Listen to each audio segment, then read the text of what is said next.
From an early age, I learned that in some families, love has rules and silence is the most spoken language.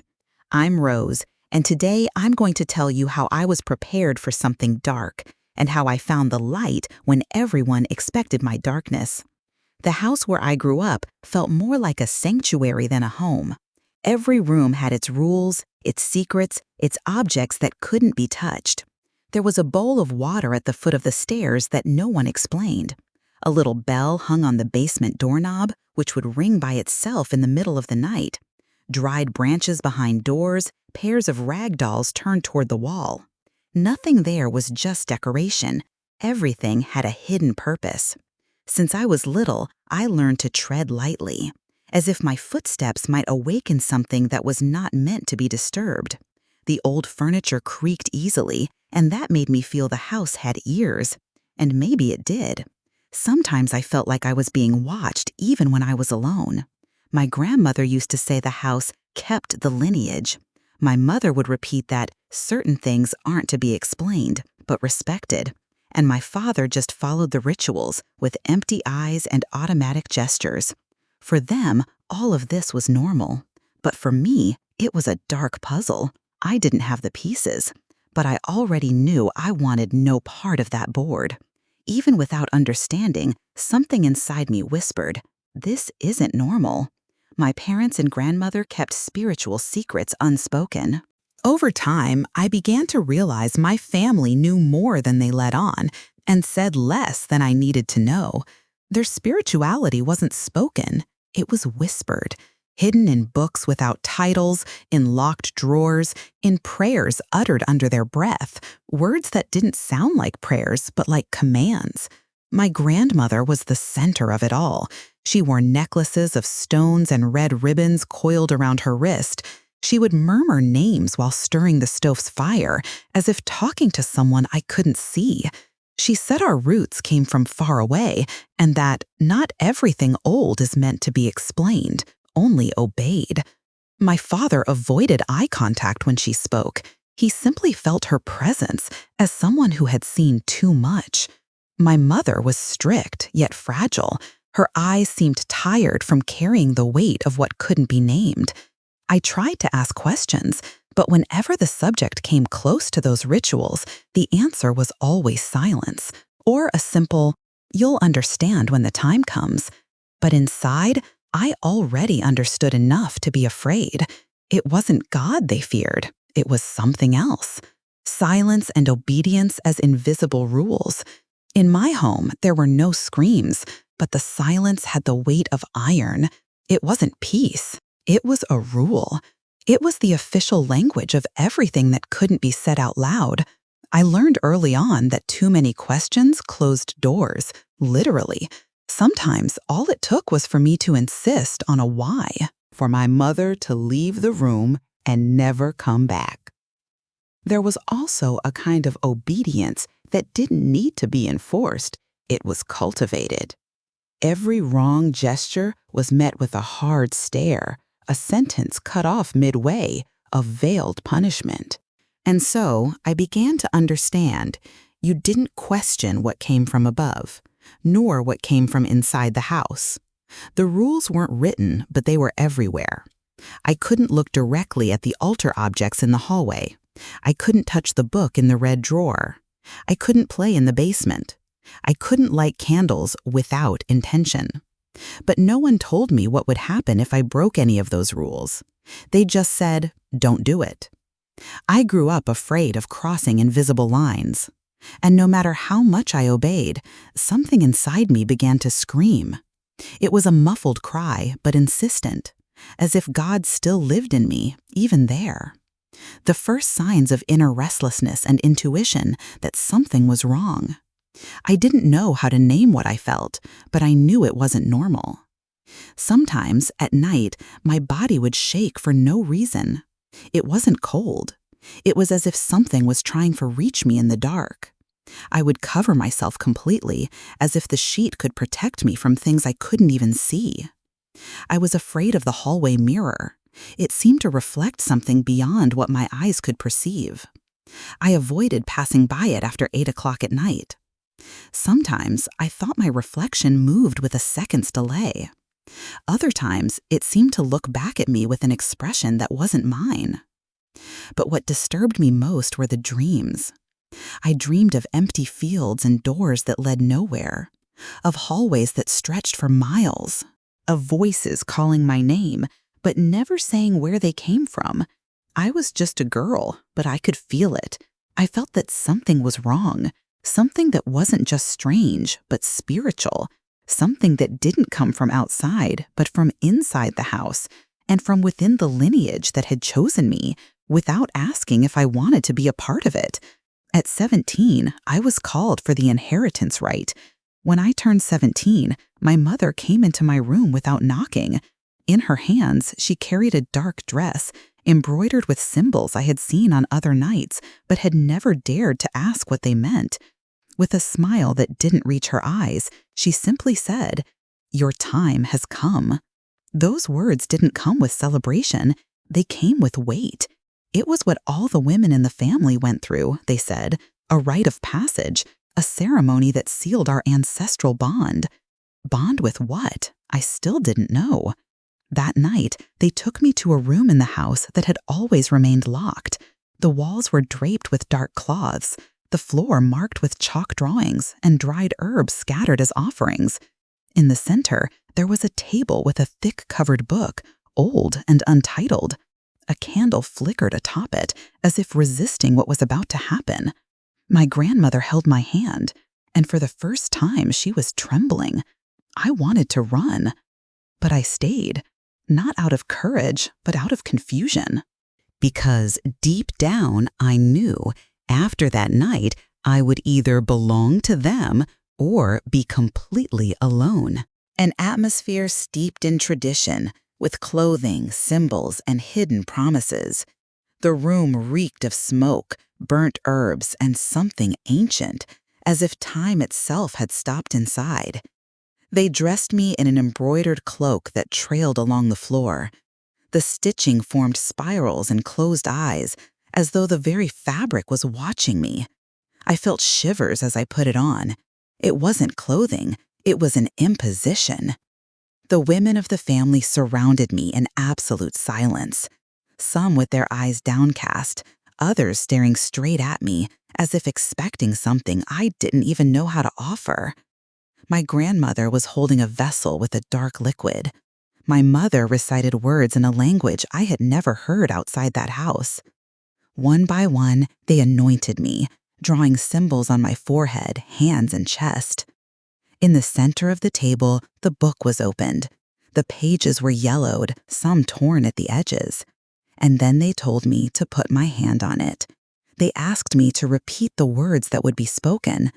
They said that by doing so, I would be sealing the pact of the lineage, that I would be protected, that I would become whole.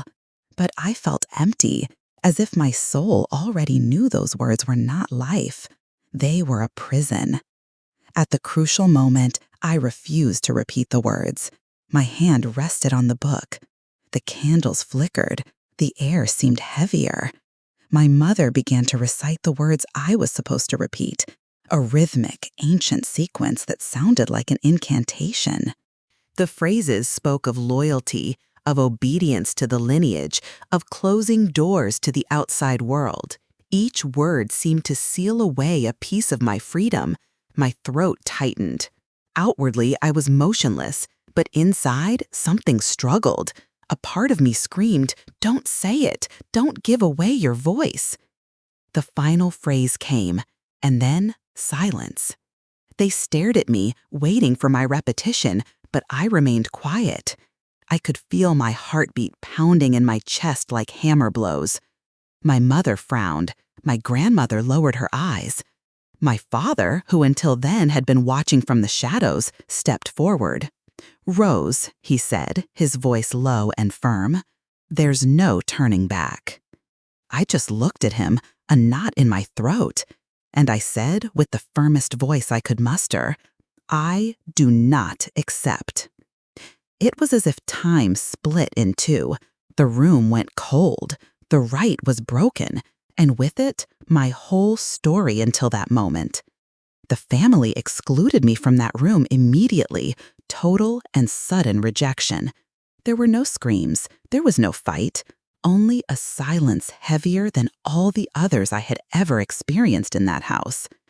My mother removed the cloak from my body as if tearing away a broken promise. My grandmother gathered the objects from the altar with trembling hands, but did not look me in the eye. And my father, before everyone, spoke as if announcing something inevitable. The lineage does not acknowledge those who deny the calling. That was how I was cut off, without ceremony, no return. The next morning, I found a suitcase ready at the foot of the stairs. My clothes, 2 school books, and the childhood portrait where I smiled without knowing what was to come. No one saw me to the door. No one said goodbye. As I stepped outside that house, the ground felt unstable, the air unfamiliar. I had nowhere to go, no plan, no destination, only one certainty. I was no longer one of them, and maybe I never had been. That exclusion hurt. It tore at parts of my chest I thought were solid. But deep down, something in me breathed a sigh of relief. For the first time, I was on the outside, where the light could reach me. Family rejection and emotional abandonment. My family's exclusion was not just physical, it was existential. It was as if I had ceased to exist for them. No messages, no attempt at conversation. The silence now came from outside. And strangely, it was even more painful than the silence within. I spent the first days sleeping on park benches, on dirty sidewalks. I carried my suitcase like one carries a burden of guilt. I felt I had lost everything, even without being sure exactly what I had left behind. The emotional abandonment ate at me more than the cold ever could. I asked myself if I had overreacted, if I should have kept quiet, said the words, and gone on as if nothing had happened. But at the same time, a silent and deeply alive part of me told me I'd done what needed to be done. To be rejected by those who should have loved me was the first mourning I endured without a wake. I died a little inside. But something was also born. Something that didn't have a name yet, but that pulsed, like a breath from a place they could never control. I lived in uncertainty, wrestling with fear, guilt, and newfound freedom. The days that followed were a strange mix of fear and relief. Fear because I no longer had structure, a name, or a home. Relief because for the first time, I breathed without the weight of having to bow my head. It was as if I'd left a cage, but didn't yet know how to use my wings. The streets taught me quickly. Hunger hurts, time waits for no one, and the world asks no questions. Amidst all this, I started to feel guilt. Guilt for saying no, guilt for leaving, for making my grandmother cry, for not being the daughter they expected. Sometimes I would catch myself wondering, what if I had stayed? But then I'd remember the feeling during the ritual, the knot in my stomach, the certainty that something was wrong. And then a silent force enveloped me, as if to say, you survived something that was never yours to bear. Freedom was raw, difficult, but genuine. And even without direction, I started to walk. Because something within me, small, fragile, yet resolute, knew that exile was not the end, it was the beginning.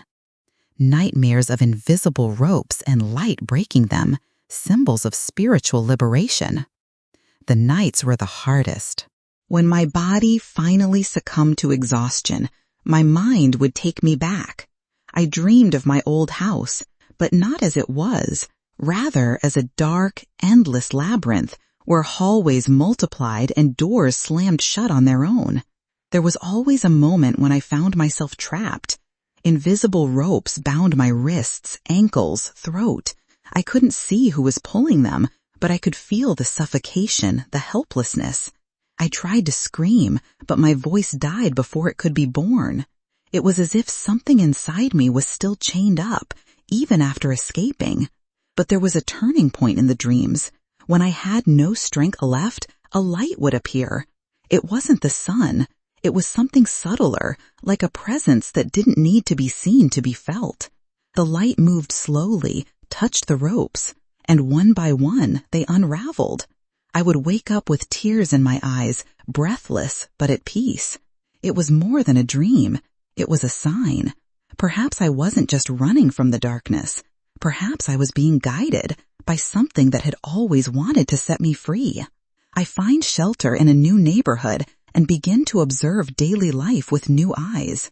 After weeks of wandering, I found shelter in an old boarding house on a modest street where the days began with the smell of fresh bread and the sound of neighbors' voices.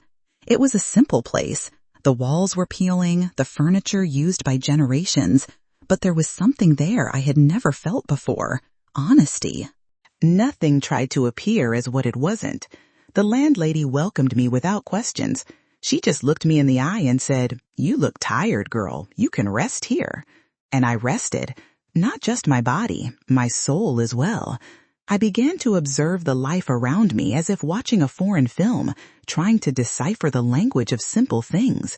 A neighbor watering plants, a mother laughing out loud with her child in her arms, the sound of a pan hitting the stove. Everything seemed new and at the same time genuine. The street demanded no bargains. People didn't expect silent loyalties. There, no one expected me to kneel to be accepted. I was just a young woman with a suitcase and tired eyes, and strangely, that was enough. For the first time, I started to see the world, not as a threat, but as a possibility. She experiences small acts of kindness and human connection that contrast with her upbringing. In the house where I grew up, affection was scarce. Everything was conditional. Every gesture a trade. Every word a password. But there, in that unfamiliar neighborhood, I began to experience something that disarmed me. Kindness without any hidden agenda. On the first Sunday, the neighbor across the street brought me a plate of cake, saying that nobody should spend the late afternoon alone. I didn't know how to react. I thanked her with a restrained smile and closed the door, my heart racing. It wasn't fear, it was surprise. This was new. Another time, the guy from the bakery saw me counting my coins and covered the rest of the cost for the bread without making a fuss. He just said, "Today, it's on me, miss. Tomorrow, you'll come back." These gestures disarmed me more than any direct confrontation ever could. I, who had learned to distrust everything, was beginning to realize that there are people who do good simply without wanting anything in return. There were no rituals, promises, or oaths, only presence. And deep down, I started to understand. True light doesn't need to announce itself. It reveals itself in simple gestures, like someone lighting a candle without knowing they're driving away someone else's shadows. You realize that belonging can exist outside of blood ties. For a long time, I believed that belonging was something inherited, a burden that came with the family name, with family history, with the silent pacts imposed on me since childhood.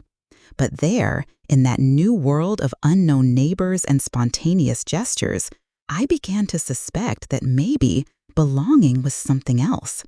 It was sitting on the sidewalk, listening to the laughter of children I didn't know, and still smiling.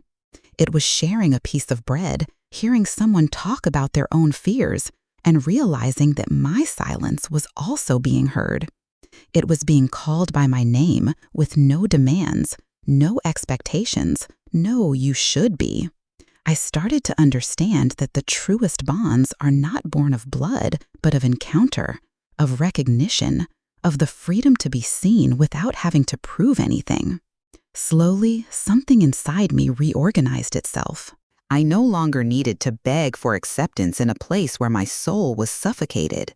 There, among simple people, I discovered that truly belonging is not shaping yourself to fit, it's being whole, and still being welcomed. I walked into a bookstore and started to read about spirituality and transformation.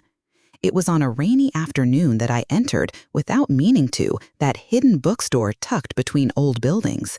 The dusty window, the yellow lights, and the smell of damp paper invited me in, as if that place somehow knew I was passing by. Inside, the shelves seemed to hold more than books.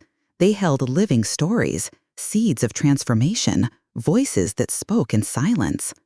I started leafing through without direction, titles about the soul, healing, loss, faith. Each cover seemed to look me in the eye and say, "You're searching too, aren't you?" My fingers stopped on a book with marked pages and passages highlighted by someone who came before me. The text spoke of people who had broken away from weighty traditions, searched for meaning outside inherited legacies, and found light where they least expected. I felt a lump in my throat.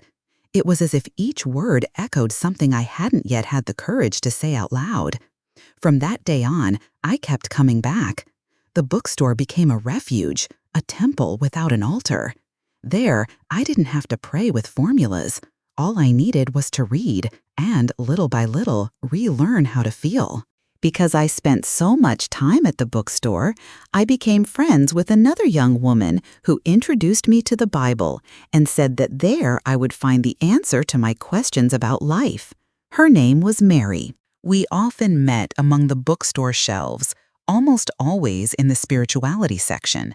At first, we exchanged shy smiles, then brief comments about the books, until, over time, we started sitting together on the floor, like two children who had found a secret among old pages. Mary had a different kind of light. It wasn't an imposing wisdom, the kind that tries to convince you.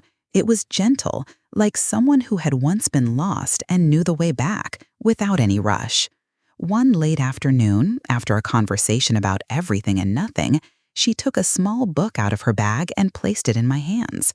It was a Bible, simple, with a worn cover, marked by notes and dog-eared pages. "If you're looking for answers, start here," she said. "But I don't know how to read this," I replied. "You don't need to know. You just need to be willing to listen." I took the book home like someone carrying a key. I didn't understand everything, but something touched me. The words didn't come as riddles, but as whispers, as if finally someone was speaking to me, not about me. I discover that I am not alone. There are many who seek to break oppressive traditions. In the days that followed, I immersed myself in reading the Bible with a mix of reverence and fear. It wasn't like the old books from my childhood, those used for rituals, full of hidden promises and words that weighed heavily.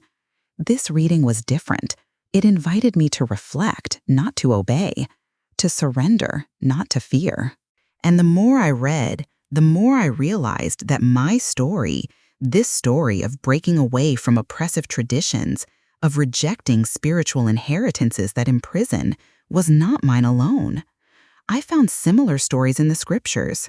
People who were also rejected, persecuted, cast aside for choosing a path of light over darkness. Prophets, disciples, silenced women, each with their own journey. And somehow they all touched me.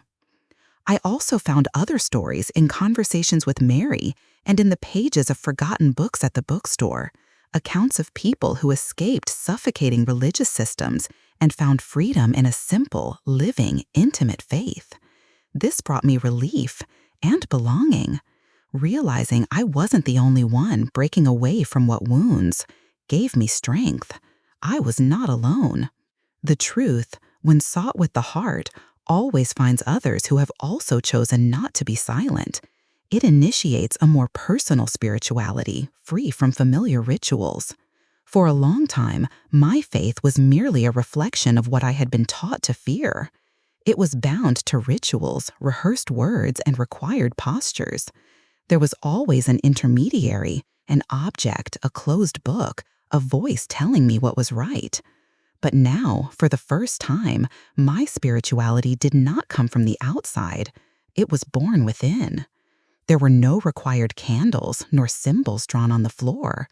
Only silence, a silence unlike the one that surrounded me in childhood. This silence was filled with presence. It was as if God, the true God, lived there, without spectacle, without imposition.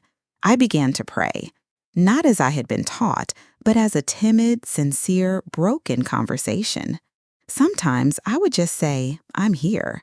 And deep in my chest, something answered, so am I. Each page of the Bible I read freed me a little more from unchosen pacts. It was no longer about repeating sacred phrases. It was about understanding, feeling, trusting. My faith began to blossom in improvisation, in the pauses, in the smiles I no longer needed to hide. Spirituality now was not an imposed inheritance, it was an intimate discovery. And, for the first time, it was mine. Finding meaning in silent prayer and everyday compassion. Gradually, I came to realize that prayer doesn't need beautiful words. Sometimes it's just a sigh in the middle of the afternoon, a glance at the sky without asking for anything, a thought that becomes silent gratitude even without an apparent reason. I started talking to God in the pauses, in the steam of morning coffee, in the wind that tossed my hair on the sidewalk, in the tears that came without explanation, and in the laughter that escaped when I least expected it. And he answered, not with audible phrases, but with presence, with peace. I also began to perceive compassion as a form of spirituality. When I helped someone without expecting anything in return, when I offered a listening ear or shared the little I had, something inside me aligned itself. It was as if in those simple gestures, God whispered, "This is the way." There was no altar, but there was truth. There was no ritual, but there was love.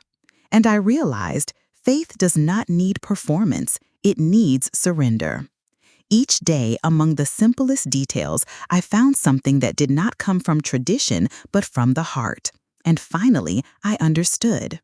The sacred can also be light. I learned that faith isn't in rituals, but in true presence. For a long time, I associated faith with what was visible: consecrated objects, memorized prayers, carefully prepared environments. I believed that God would only manifest if I did everything right. But that was fear, not faith. It was control disguised as devotion. In the simplicity of my days now, I have realized that the faith that sustains me has no stage. It doesn't require veils, candles, or formulas. It is silent, alive, intimate. It doesn't depend on exact gestures, but on sincere surrender. I began to understand that God is not offended by my doubts, that He doesn't withdraw when I stumble, that His presence does not dwell in an object, but in me. And the more I let go of empty rituals, the more room there was for true presence. Faith did not demand sacrifices from me. It offered me companionship. It did not require perfection. It reminded me that I was already loved, and that set me free. In the absence of everything that once seemed essential to me, I found what truly matters: presence. And where there is presence, there is no more fear, only light. Profound reflections on freedom, identity, and authenticity. Over time, I realized that true change doesn't happen all at once. It comes like the sunrise, first a timid brightness, then a warmth that slowly touches everything. That's how it was for me. In silence, I began to ask myself, who am I now, far from what once defined me? If the lineage no longer belongs to me, who do I become? The answers didn't come right away, but the questions began to create space within me. I discovered that freedom is not the absence of pain, but the presence of choice, and that identity is not something inherited, it's constructed. Little by little, I freed myself from the old voices that still echoed in my mind, the ones that told me how I should behave, what I should believe in, whom I should fear. I began to hear another voice, quieter but much more authentic, my own. Being authentic ceased to be a risk, it became a necessity. And even though there were still doubts, pains, and difficult days, I knew. I was no longer a mere repeater of traditions, I was a seeker, and that made me whole. Abandoning fear as my guide, embracing intuition and curiosity as my compasses. For a long time, fear was my teacher. It told me when to speak, how to move, what to avoid. It protected me, yes, but it also limited me. It was like an invisible fence around everything I could be. But with the rupture, something changed. I began to ask myself a simple question. What if I'm not afraid of this? What if I trust in something that wasn't imposed by anyone, but pulses within me? That's when I realized the power of intuition, that silent feeling that tells me when something is right, even without explanation, or when something is wrong, even when everyone says it's the right path. I also discovered curiosity. Not intrusive curiosity, but the kind that arises from a restless heart that wants to understand, to discover, to grow. I started to walk with these two compasses, intuition and curiosity. And with them, I allowed myself to learn without fear of making mistakes. For the first time, living was an adventure and not a threat. Fear still whispered sometimes, but now I had other voices within me, softer, freer, more my own, understanding that resistance was, in fact, spiritual strength. For a long time, I thought my refusal during the ritual had been an act of fear, that maybe I had failed my family, my lineage, everything they expected from me. But as I kept walking in truth, something became devastatingly clear. That was not weakness, it was courage. To resist in that moment was my first act of genuine faith. I couldn't explain why I refused. I had no arguments, no theology. All I had was a no pulsing inside me, a no that saved me, a no that echoed a greater strength, one that didn't come from my own story. It came from grace. Now I understand. That silent voice that kept me from repeating the words was God. It was Him rescuing me from the inheritance that suffocated me. It was Him calling me out of the cave. And my resistance, which I feared so much, was in fact obedience to something much deeper than family rules. It was the Spirit telling me, you were born to be free. And that freedom wasn't the absence of pain, it was His presence. I accept my journey as unique, with courage and hope. For a long time, I compared my story to that of others. I felt envy for those who had an ordinary family, a simple path, a past without shadows. But now, looking back at everything I've lived through, I realize my road was hard, but it was mine. And on it, I found truths I might never have known elsewhere. There was pain, yes, brokenness, loss, loneliness, but there was also rebirth. Every scar on my chest bears a trace of courage. Every choice a reminder that freedom comes with a price, but also with a reward. Today, I no longer seek anyone's approval. I seek peace, I seek meaning, and above all, I seek to remain faithful to the voice that saved me in that dark room years ago. Accepting my journey is not saying that everything was right. It's recognizing that even in mistakes, there was learning, that even in the fall, there was a seed, and that even in the deserts, God was always there. Now I move forward with hope, not because the path is easy, but because I know I no longer walk alone. And finally, I can say, I belong to myself, and I belong to the one who called me by the truth. You feel part of something greater, a human web, invisible, united by compassion. One day, sitting on a bench in some random square, I watched a man help an elderly woman cross the street. A simple gesture, but there in that moment, I felt something profound, belonging. Not because of the place, not because of the people, but by realizing there is an invisible connection among those who choose good, a subtle network woven by compassion. I understood I didn't need to seek validation within structures that denied me anymore. I was already part of something greater, something not defined by last names, doctrines, or family pacts. It was the silent kinship of those who chose to live with awakened hearts. I felt part of a great spiritual family, people scattered across the world, living their own ruptures and reconstructions. People who, like me, had chosen truth instead of blind tradition, light instead of the comfort of darkness. Every act of love, every word of welcome, every gesture of listening was a thread in that web. And there, among strangers, I realized that I have never truly been alone. Those who choose true love end up, somehow, finding each other because it is love and only love that weaves together the invisible. It redefines the meaning of family, faith, belonging, and purpose. Before, I believed that family was something fixed, unquestionable, a blood bond that could never be broken, even if it hurt. But today, I understand differently. For me, family is where unconditional love exists. It's where my soul can rest without needing to conform. Mary, the owner of the boarding house, the neighbors, even people who crossed my path for just a few minutes, all of them taught me that belonging isn't about origin, it's about connection, and that faith isn't fear disguised as reverence. Faith is courage. It is surrender.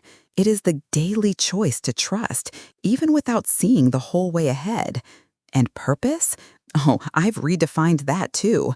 Purpose isn't about doing what others expect of me. It's living with truth. It's being a bridge.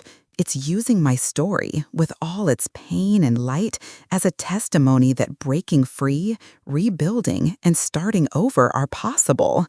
Today, the concepts that once imprisoned me give me freedom because now they are mine, and that makes all the difference. Nothing that was taken from me compares to what I gained when I chose to live with integrity. The story doesn't end, it becomes a starting point. For a long time, I thought that the end of my connection with my family would also be the end of who I was. But today, looking back, I see that was only the first chapter, or maybe the breaking of the cover that hid the real story of my life. The story you heard of rupture, pain, discovery, and reconstruction has no final period because the journey of those who choose the truth never ends. It renews itself day after day in small gestures, in conscious choices, in whispered prayers upon waking. My journey is no longer about running from the past, but about moving towards something greater. I don't have all the answers, and I no longer need to.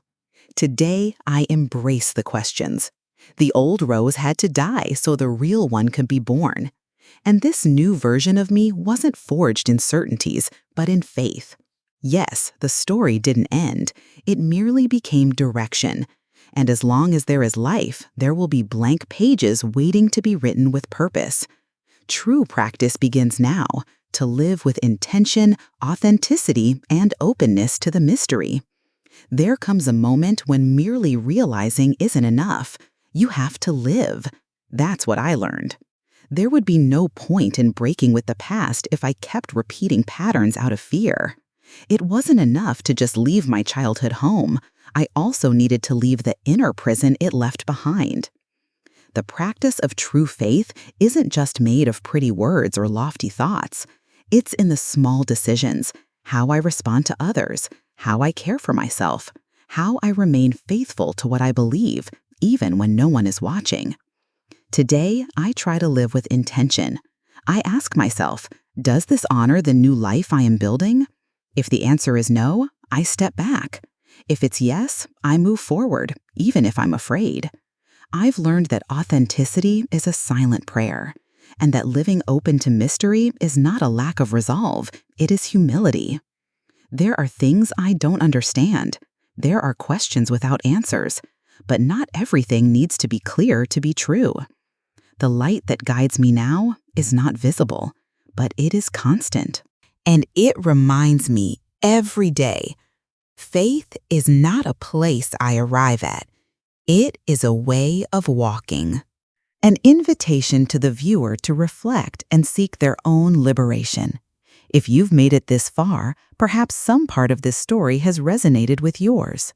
Maybe you're also carrying rituals you didn't choose, inherited fears, imposed silences, or perhaps, just as I once did, you're feeling a nameless discomfort, a restlessness that pushes you beyond everything you've always known. If that's the case, listen, not with your ears, but with your heart. There's something inside you that already knows what needs to be done. This story isn't just mine. It's a mirror, a reminder that it's possible to step out of the shadows, even when everyone says you can't. It's possible to live with truth, with lightness, with purpose. But it takes courage. The question isn't whether you have enough faith. It's, are you willing to set yourself free? You don't need to have all the answers right now. You just need to take the first step. The light that found me can also reach you. And the prison that surrounds you today might be the very ground where your new life will begin to blossom. Now the journey is yours, and the invitation has been extended.